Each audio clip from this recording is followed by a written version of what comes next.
Welcome to the Shepherd's Chapel Network Family Bible Study Hour with Pastor Arnold Murray. Wisdom is understanding God's Word. Pastor Murray's unique teaching approach brings God's Word alive with meaning as he takes you on a chapter-by-chapter, verse-by-verse study of God's letter to you, the Bible.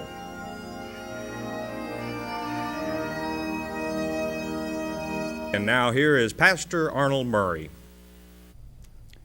Good day to you. God bless you. Say, welcome to the Shepherd's Chapel. Welcome to this family Bible study hour. Back in our Father's Word, book of Matthew, where Christ is finishing up the Sermon on the Mount here.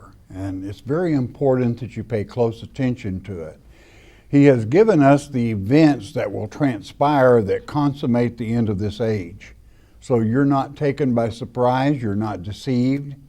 And he will continue on into the 25th chapter to conclude the Sermon on the Mount. It is so wonderful that he spent the time and the simplicity in which he delivered it, this message concerning the end times. It leaves us without excuse as far as knowing what would happen. Now, here as he concluded this, what would happen at the very end, who did he bless? Did he bless the first one that was taken in the field? No, they were taken by Antichrist. He blessed the one that stayed in the field working, allowing the Holy Spirit to work through them. Therefore, it alleviates any anxiety about the first taken and what was happening.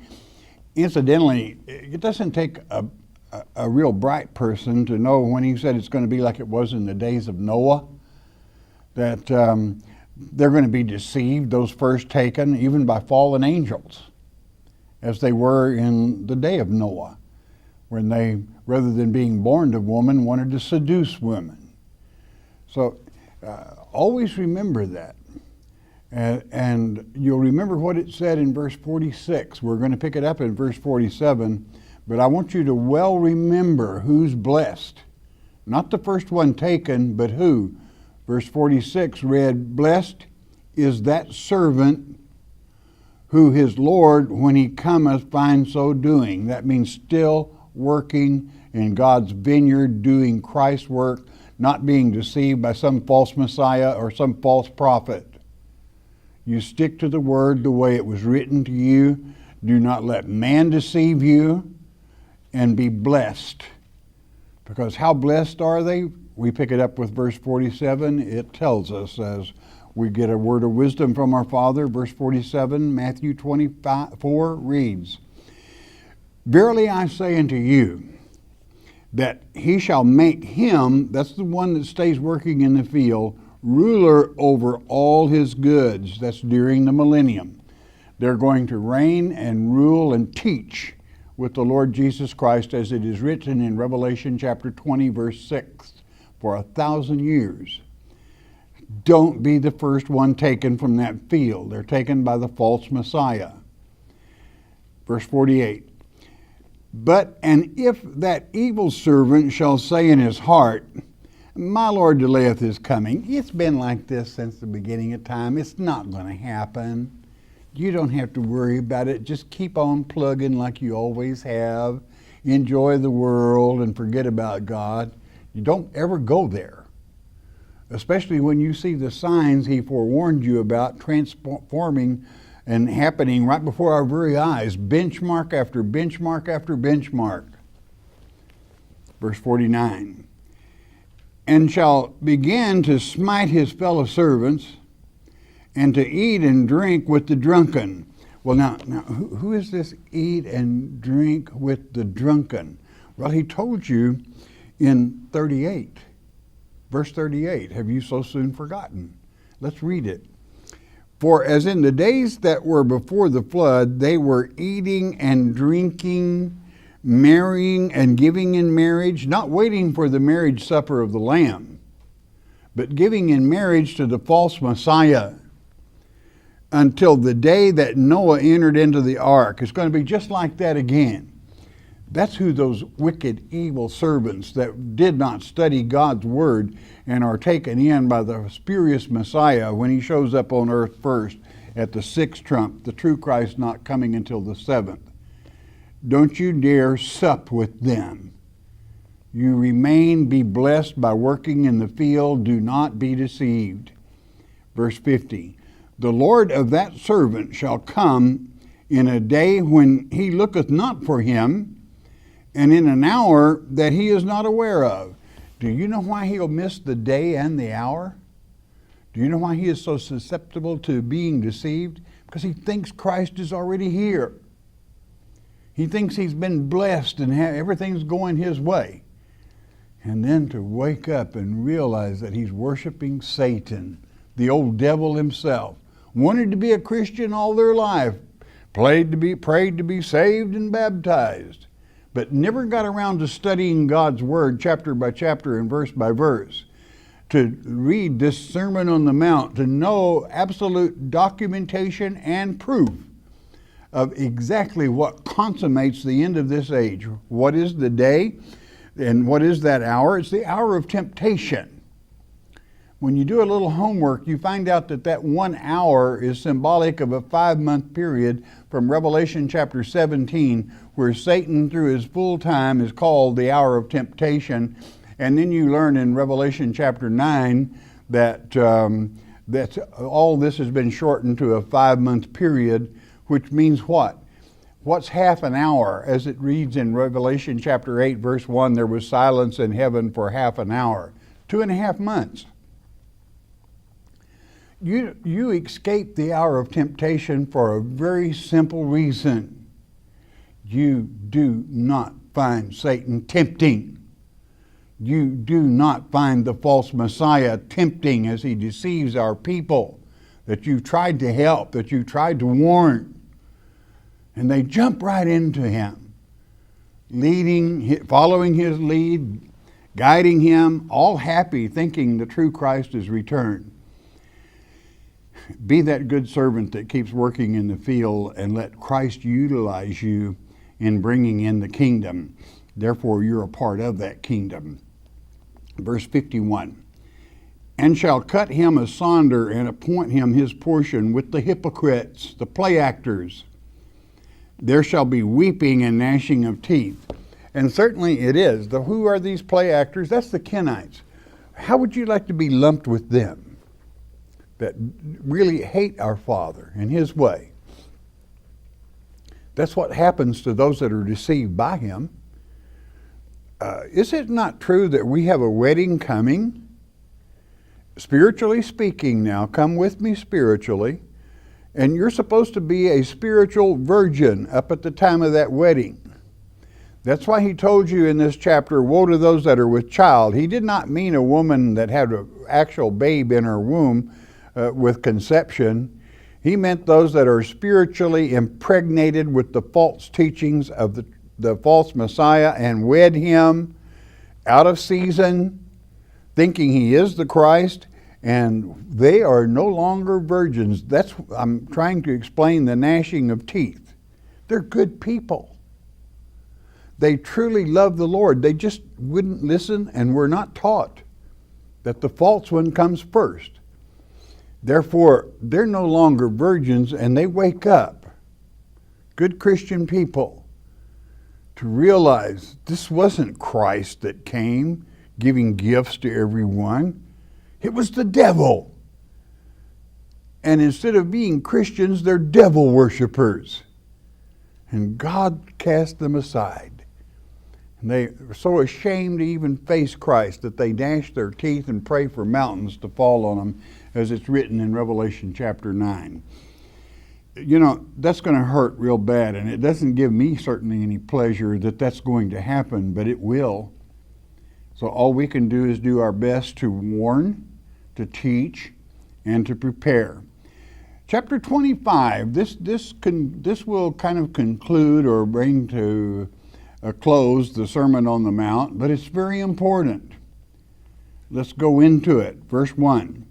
Then shall the kingdom of heaven be likened unto 10 virgins, which took their lamps and went forth to meet the bridegroom. Now, these naturally would all be Christian, and they're all virgins.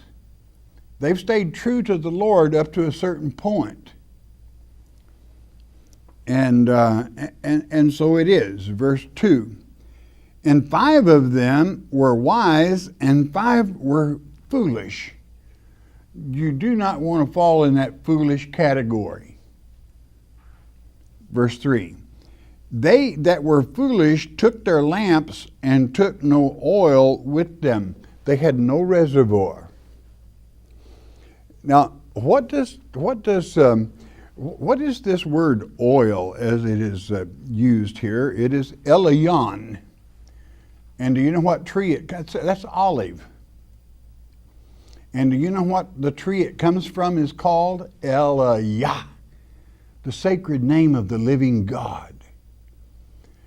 It is God's truth that you put in your lamp, and your lamp does what? It gives light.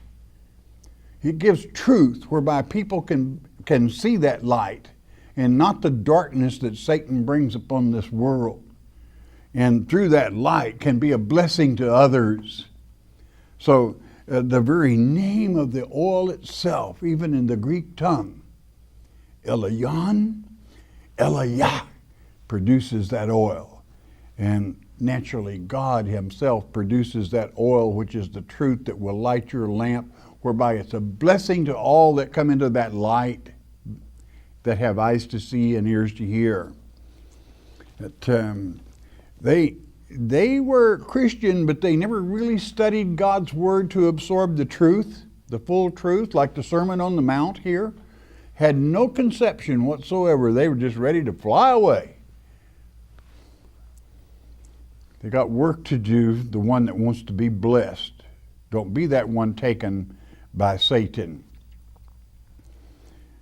Next verse to continue. Verse 4.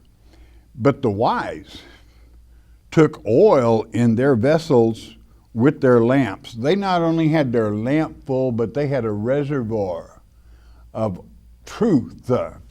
And to make that light last through whatever time it was, through whatever hardship.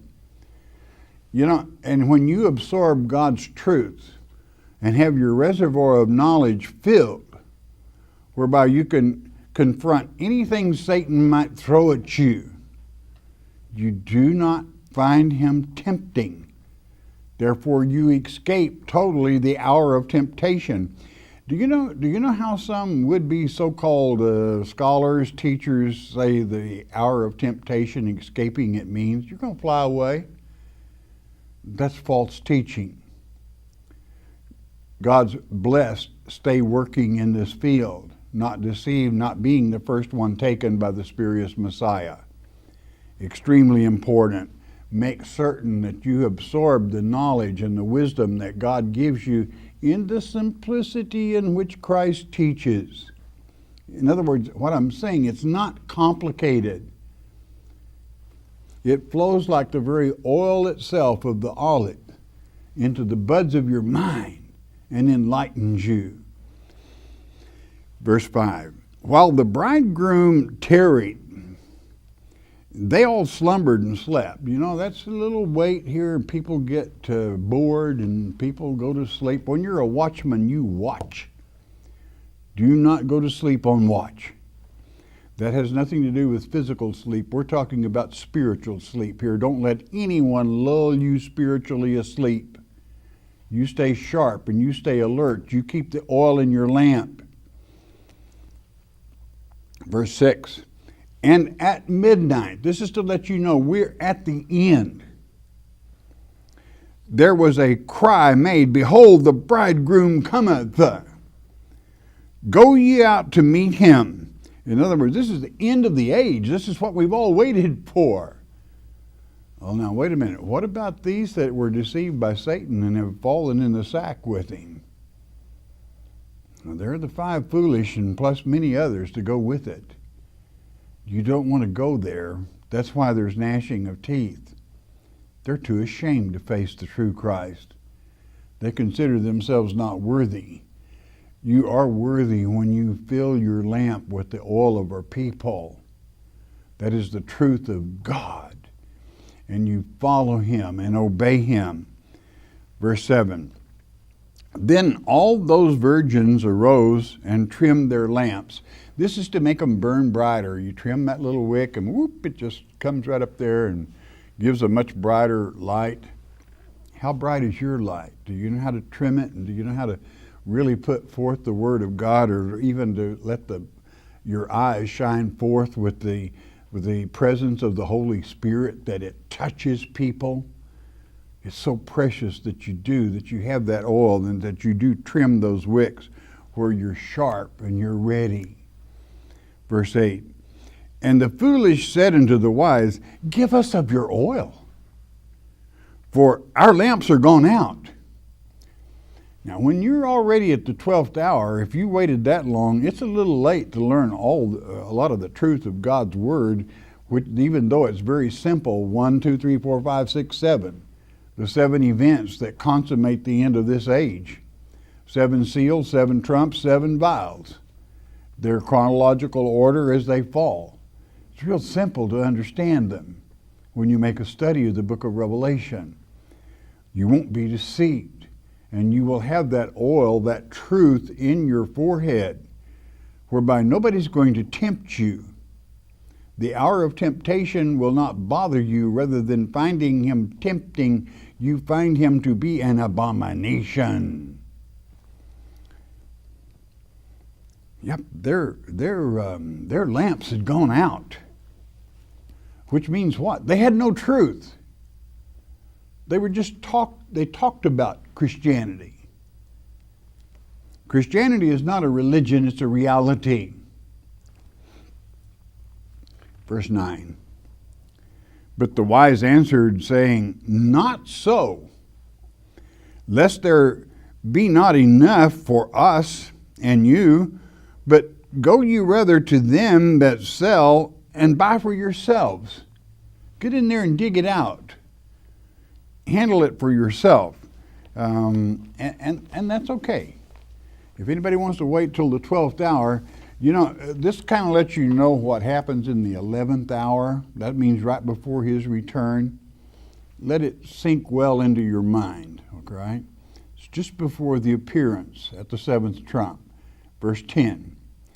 And while they went to buy, the bridegroom came. They knew they had to have that light to make it. They had to have those lamps to make it, where they would be of that bridegroom. But when he came, and they were ready, went in with him to the marriage, and the door was shut.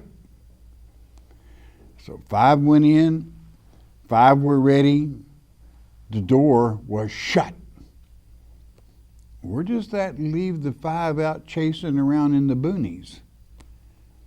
Verse 11, afterward came also the other virgins, saying, Lord, Lord, open to us.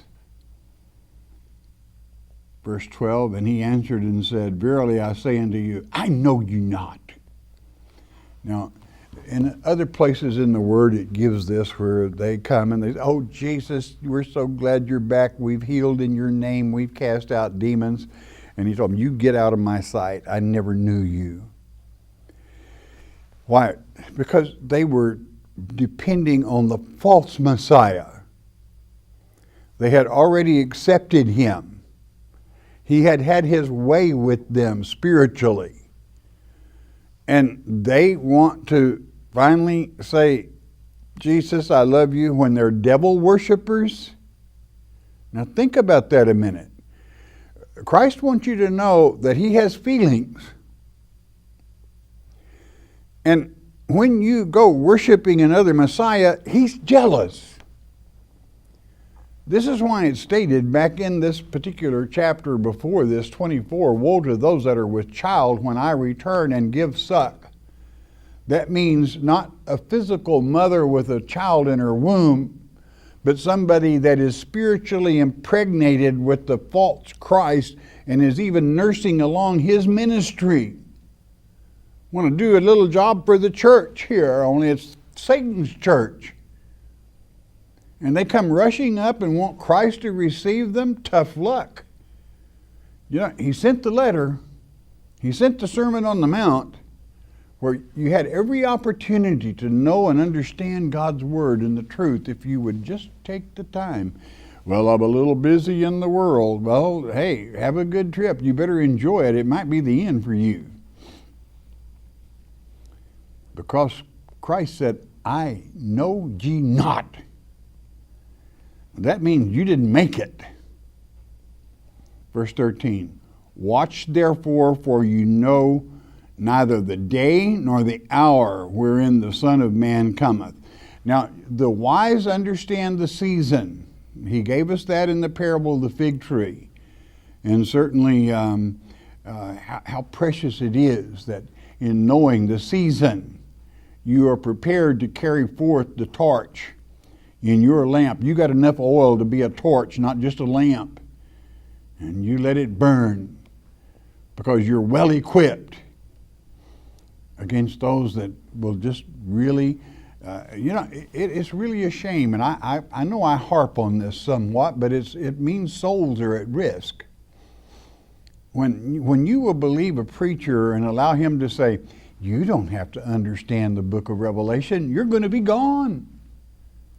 You would let a man tell you you didn't have to understand God's Word. Boy, you would be easy bait for Satan. If you would listen to a man and bet your living soul, eternal soul, upon that, you can be had real easy. You want to get it from God's Word. Don't listen to this man or any other man without checking them out. Chapter by chapter, verse by verse. You can cut it. You can do it. You know the season. Be prepared. How do I fill my lamp?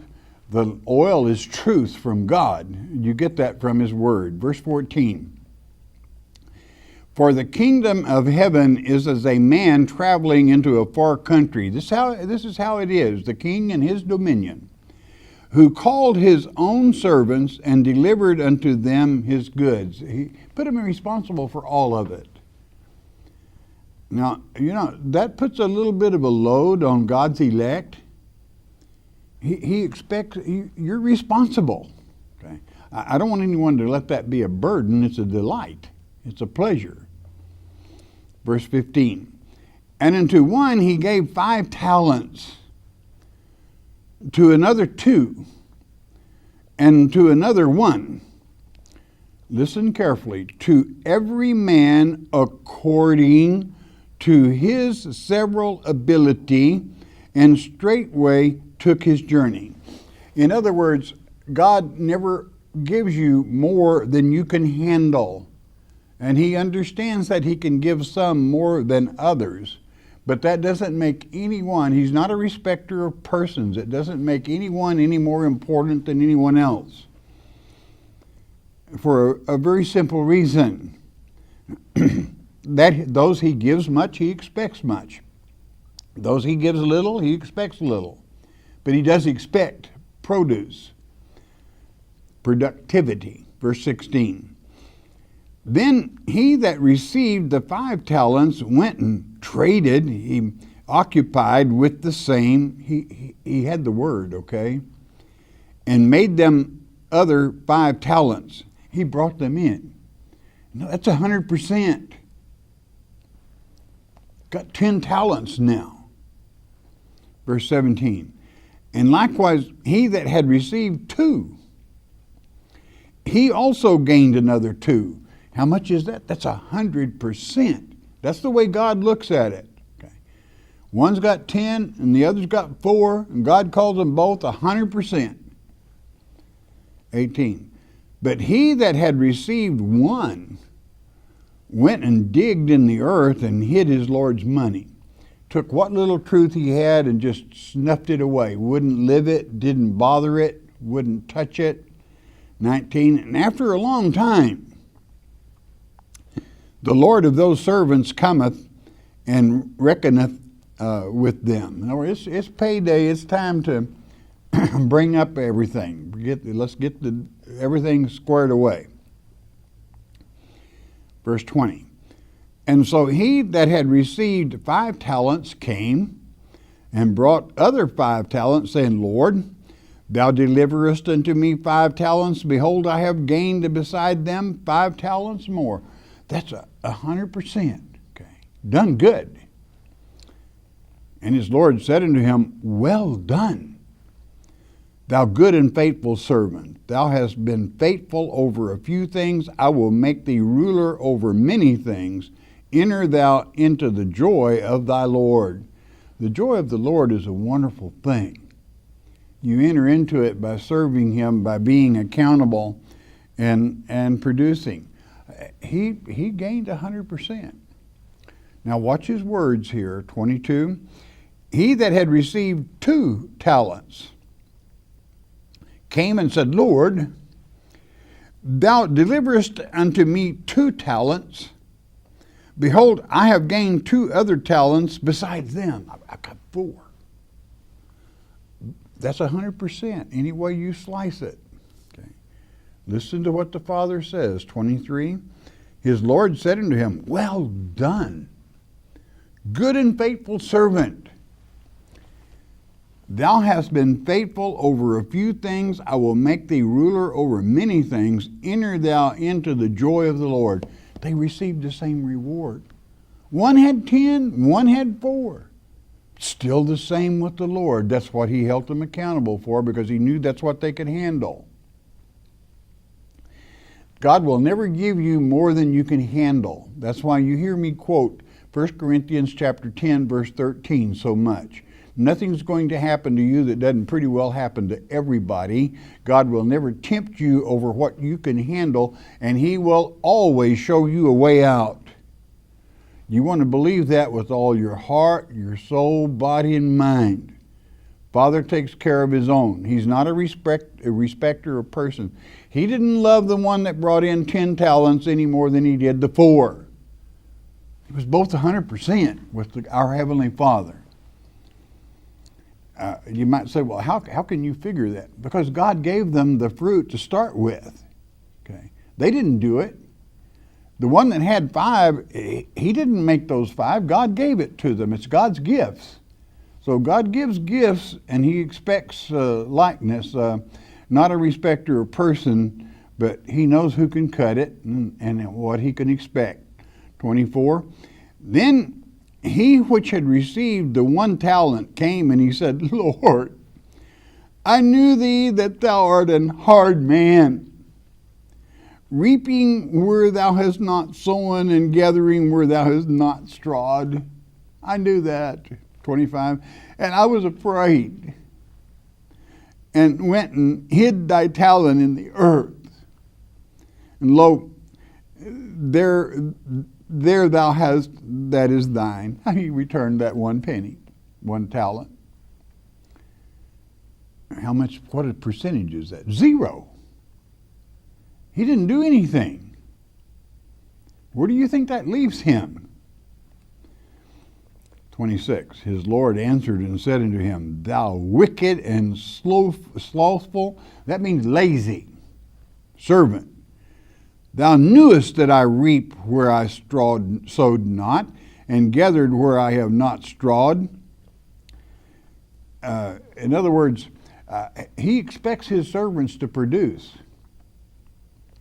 When he fed the multitude, when Christ fed the multitude, did he feed them? No, he did not. He blessed the bread and the fish, and he gave it to the disciples, and they did the feeding. He expects something from us. He expects action. And I don't want to put anybody on guilt trips. Our main time is yet to come to witness against the false Messiah. Don't get your harness all bunched up here, all right? We got work to do. Keep working. Stay in the field.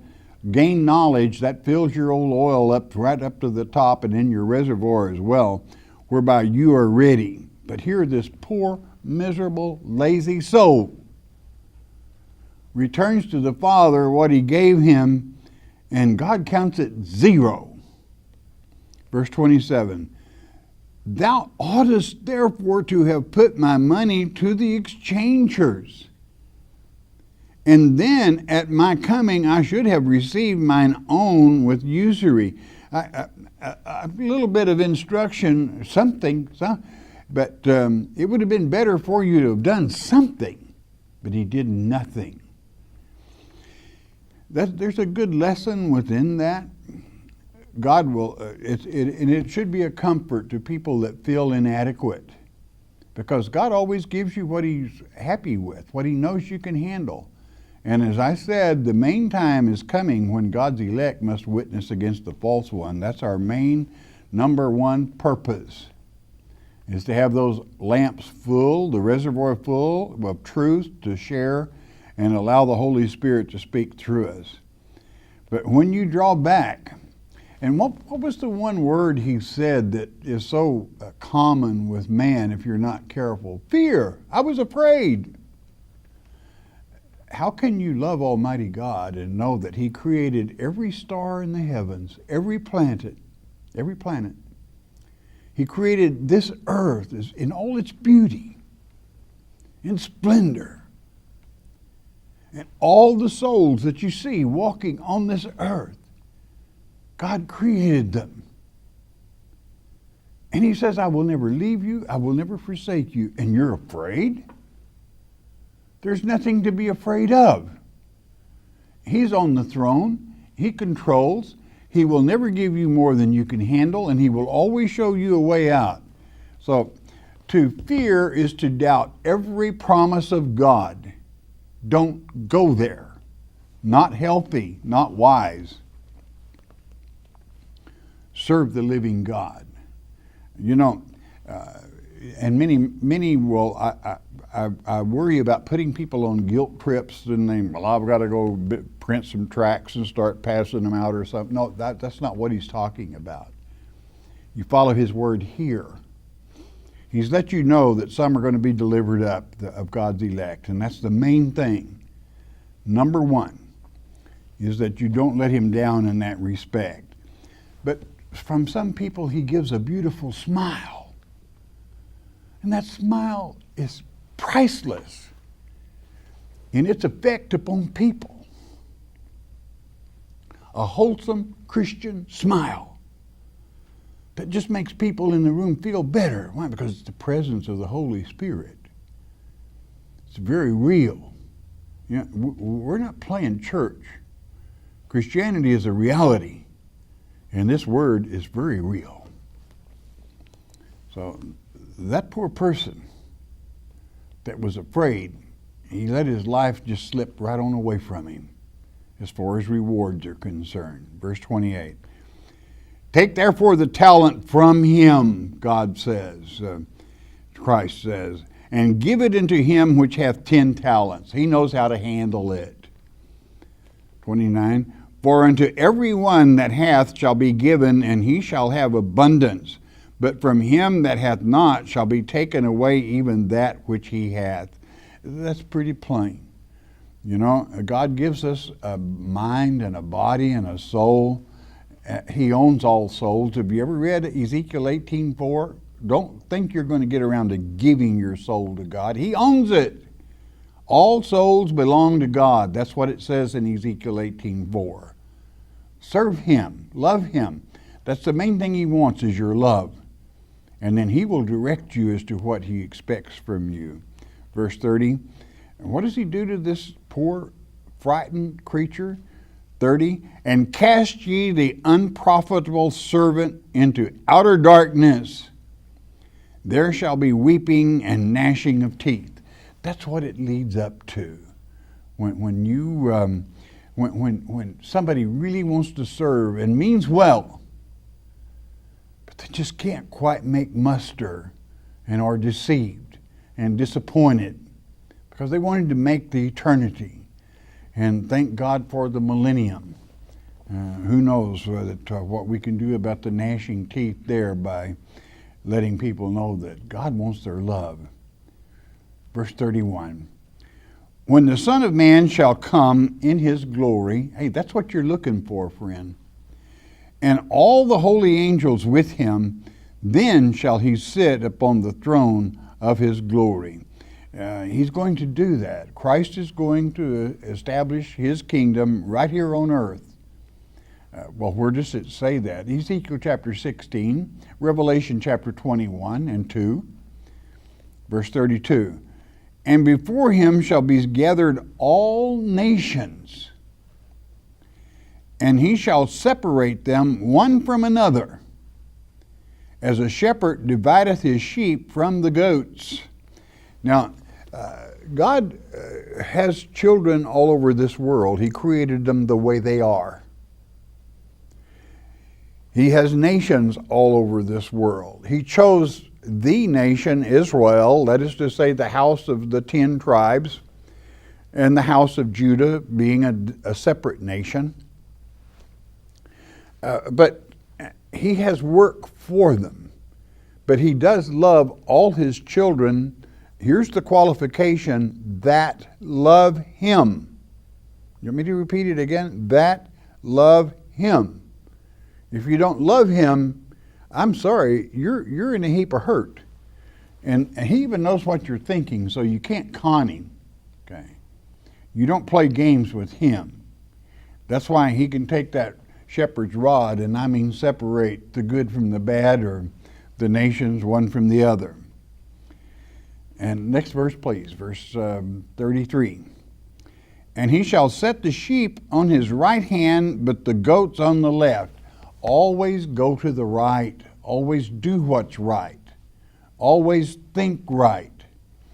When you see people going left, usually they want to leave God out of the formula, God out of the equation.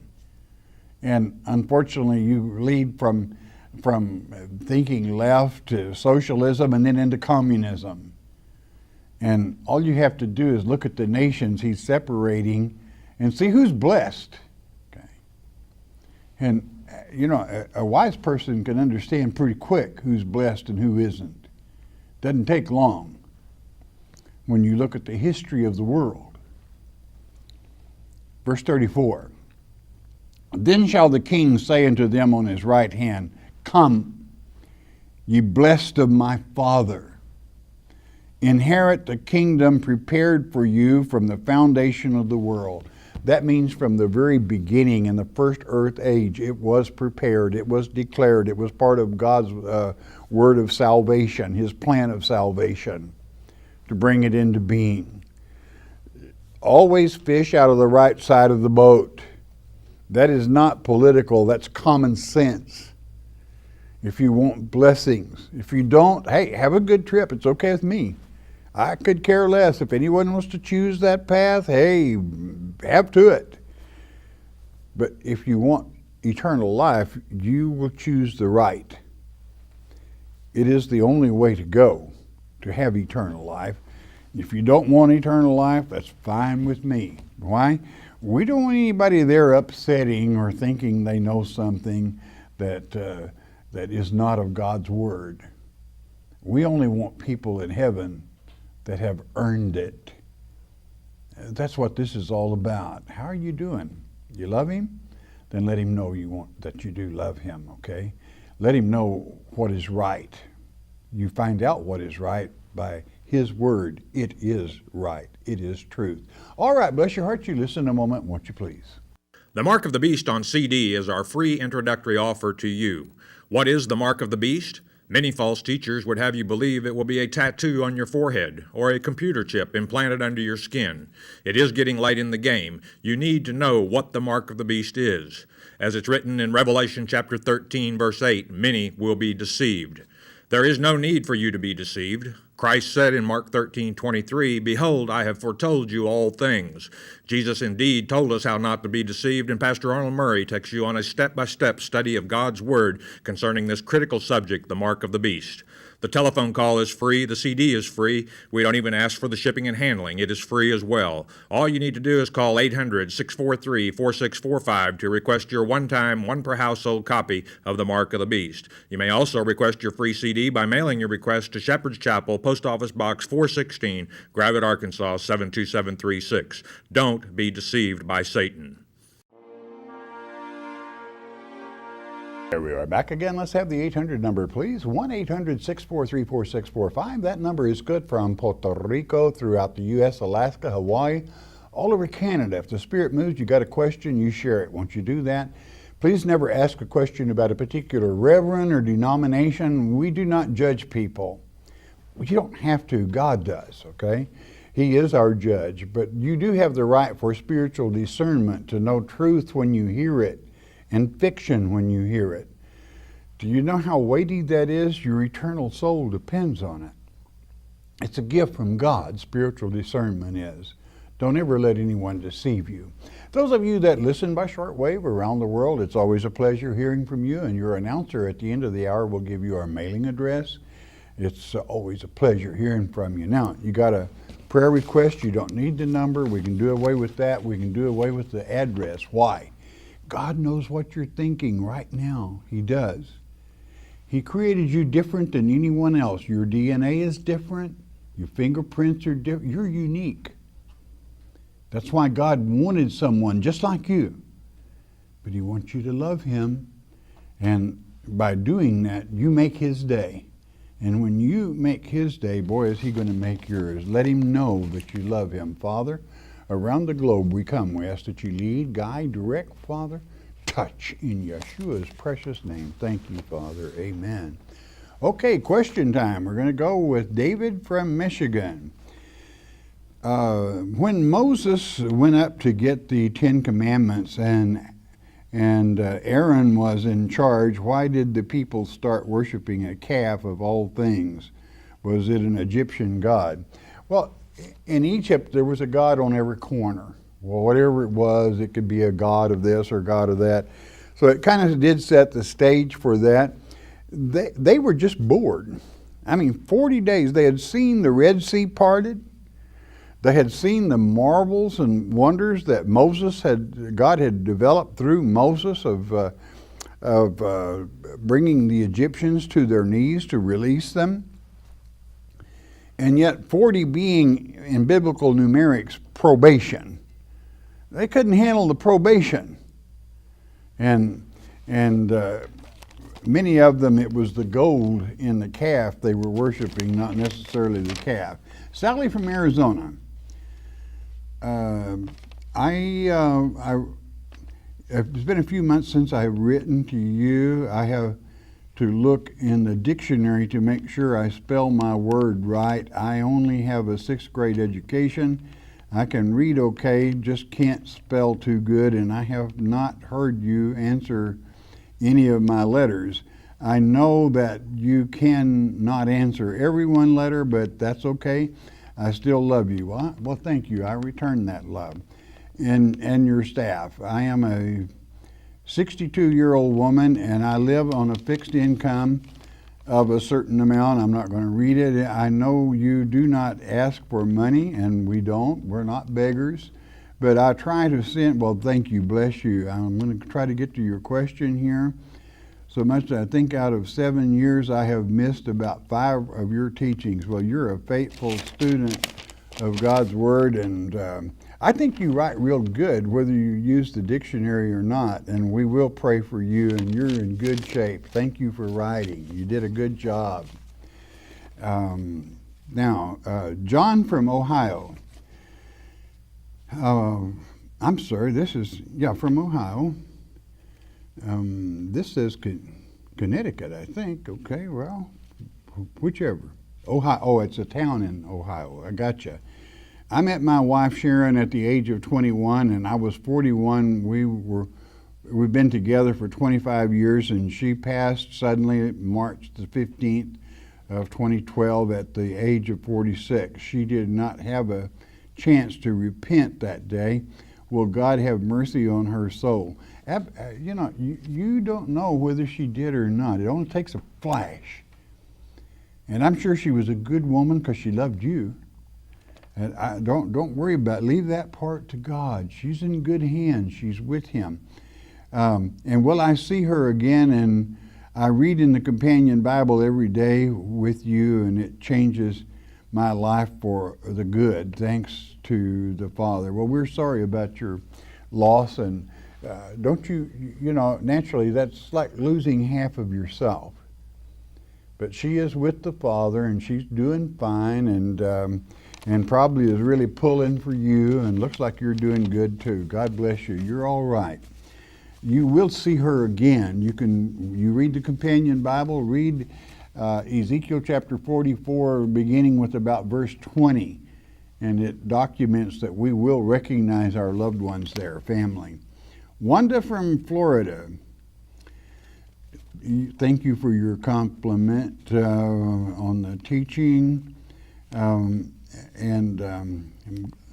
glad you've learned more than in your church for many years. I fell and broke my hip and was in the hospital for a month and 6 days. My friend told them, but no one person came to see about me.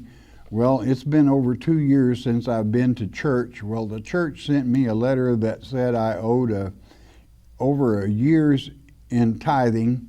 I'm on SS and SSI, and I don't know what to do, so I don't go to that church.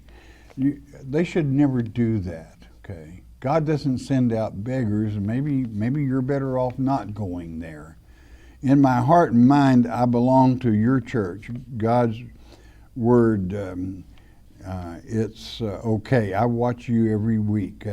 Well, thank you for being with us, and you are in church, and I'm sorry. Forgive them, and just don't worry about sending them anything. You haven't been there. They haven't taught you anything. You don't owe them anything. You tithe where you are fed God's Word. If it isn't God's Word, you don't tithe God's money there, okay? And God doesn't send out beggars. So when they write you a letter begging, tear it up and throw it in the garbage. I know I make a lot of points and friends among ministries, but I teach God's Word. And if they would teach it and do it God's way, they would never have to beg, because God brings blessings. So I don't know. Maybe someday they'll catch on. Shirley from Texas. My husband and I enjoy you every day. Thank you. My question is, will there be animal sacrifices in heaven? Absolutely not. Okay. Read Hebrews chapter 10 in the New Testament. When Christ died on the cross, that ended any blood sacrifice forever. All the blood rituals and any ordinance that has to do with blood was nailed to the cross. And it would be sacrilegious to even think about blood sacrifices. I know it states this, but what is sacrificed in the millennium is love. Love to the Father. He expects it. Hosea chapter 6, verse 6 will answer your question. I don't want your burnt offerings. I want your love.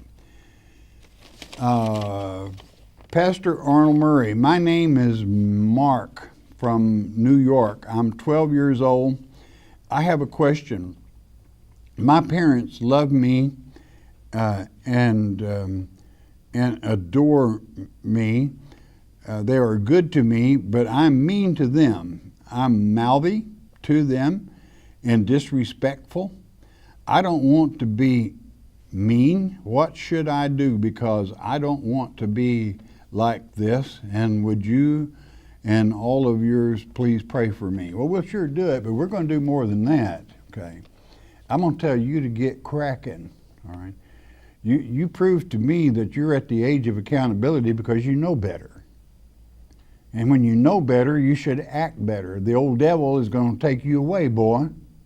And I'm not trying to frighten you. I'm just saying you're eating right out of his hands. You got good parents that God sent you. One of the commandments is honor your mother and father. Because of them, we got you. And I think you're all right because you can face up and you want to do what's right. So we're going to be praying for you. I want you to write me again, and I want to hear how good you've been to your mom and dad. Okay, you love them because they love you. I want to hear it. I'm going to give you 2 weeks. Okay, Hector from Indiana. I lost my wife to cancer 5 months ago. We've been together for 39 years, married for 34, but both of us have been with each other since we met. My question is, do I or should I go out and meet other women and start over? I feel at my age I should not. Besides, I also feel she is watching me, and we never fell out of love or divorce. That's beautiful, okay? We are separated by God for just a season. She was a caregiver and one of the nicest persons you would know. I feel if I did go out with someone that I am cheating on her. Well, you wouldn't have to feel that way because she loves you, but you're the one that has to decide that, okay? But what a precious thought. You know that she is with the Father and that you will be back with her again. And so it is. Not as man and wife, so you can just tuck that away and forget it, but as caregiver and being together and loving each other, you betcha. Okay, this would be Richard from Connecticut. And thank you for your comments.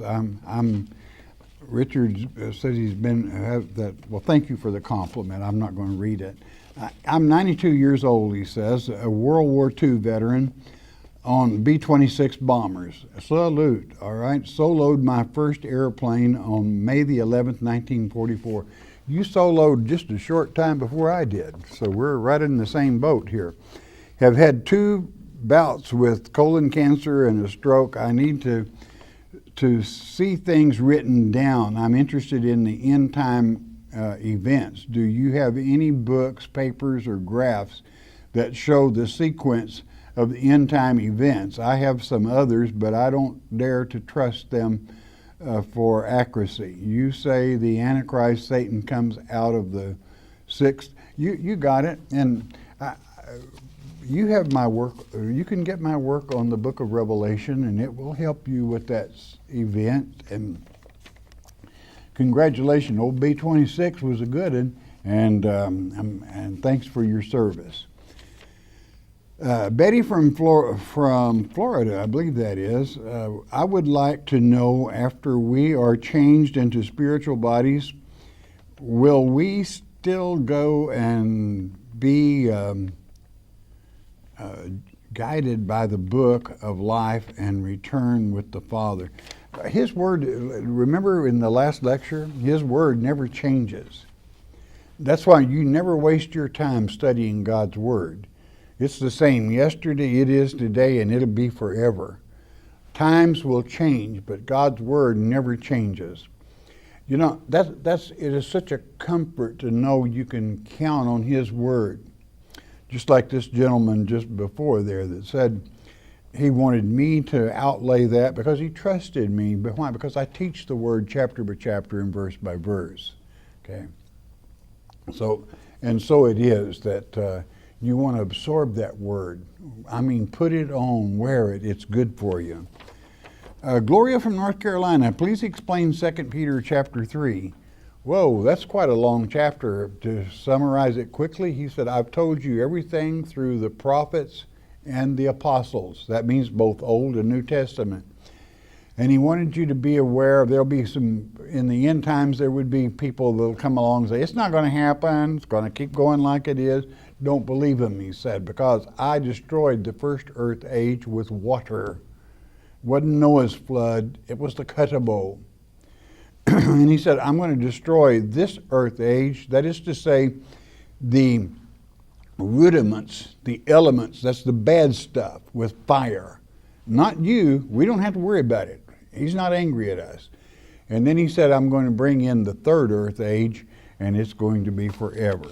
That's a fantastic book, the 2 Peter chapter 3 especially.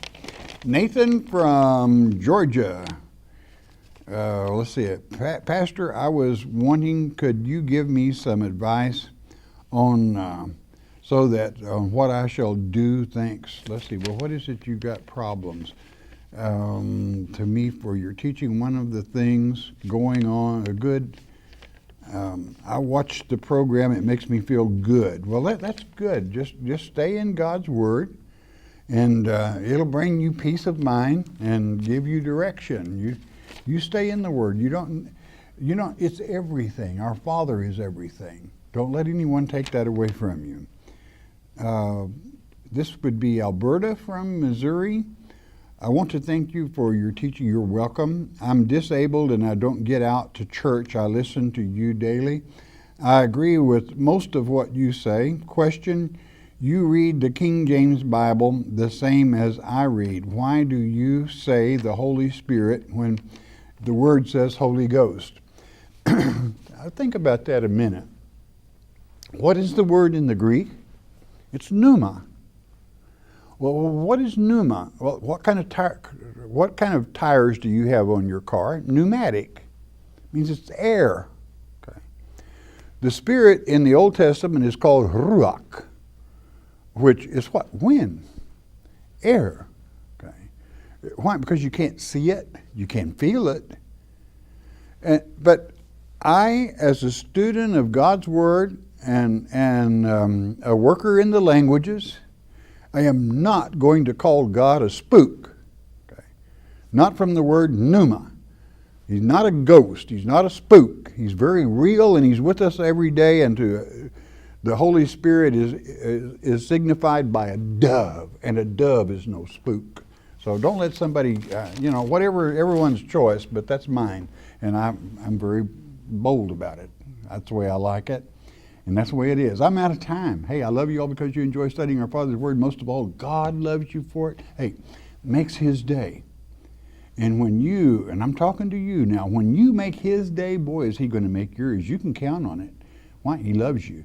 We're brought to you by your tithes and offerings. If we have helped you, and only if we've helped you, you help us keep coming to you. Once you do that, you bless God. He will always bless you. But most important, though, you listen to me and you listen good. You stay in His Word. Every day in His Word is a good day, even with trouble. You know why? Because Jesus, Yeshua, He is the living Word. Hearing God's Word with understanding will change your life. We hope you have enjoyed studying God's Word here on the Shepherd's Chapel Family Bible Study Hour with Pastor Arnold Murray. If you would like to receive more information concerning Shepherd's Chapel, you may request our free introductory offer. Our introductory offer contains the Mark of the Beast audio tape, our monthly newsletter with a written Bible study, a tape catalog, and a list of written reference works available through Shepherd's Chapel. To request our free introductory offer by telephone, call 800-643-4645 24 hours a day. You may also request our introductory offer by writing to Shepherd's Chapel, Post Office Box 416, Gravette, Arkansas 72736. Once again, that's Shepherd's Chapel, Post Office Box 416, Gravette, Arkansas 72736. We invite you to join us for the next in-depth Bible study each weekday at this same time. Thank you for watching today's program, and God bless you.